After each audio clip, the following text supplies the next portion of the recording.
Hi! Tofu fried rice చేసుకుందామా? Let's come to the process.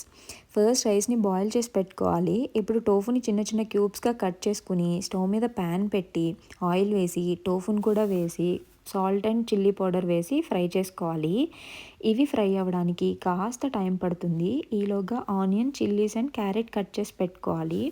ఇప్పుడు tofu fry అయిపోయింది. దీంట్లో కొంచెం చిల్లీ పౌడర్, ధనియా powder, turmeric powder, garam masala వేసి ఒకసారి తిప్పేసి ఒక ప్లేట్లోకి తీసి పక్కన పెట్టుకోవాలి. ఇప్పుడు అదే ప్యాన్లో కొంచెం ఆయిల్ వేసి ఎగ్స్ని క్రాక్ చేసుకుని salt, chilli powder, turmeric powder, ధనియా పౌడర్, గరం మసాలా వేసి ఒకసారి ఫ్రై చేసుకుని దీన్ని కూడా పక్కన పెట్టుకోవాలి.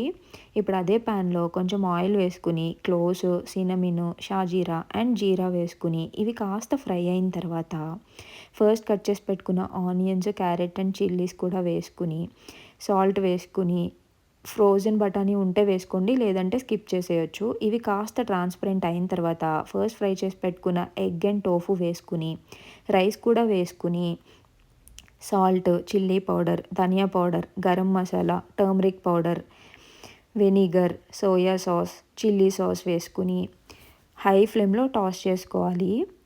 టోఫు నచ్చని వాళ్ళు ఇలా ఫ్రైడ్ రైస్‌లా చేసుకుని ట్రై చేయండి, బావుంటుంది. ఇప్పుడు లాస్ట్‌లో కొంచెం కొత్తిమీర వేసుకొని అలా టాస్ చేసుకుంటే అంతే, టోఫు ఫ్రైడ్ రైస్ రెడీ.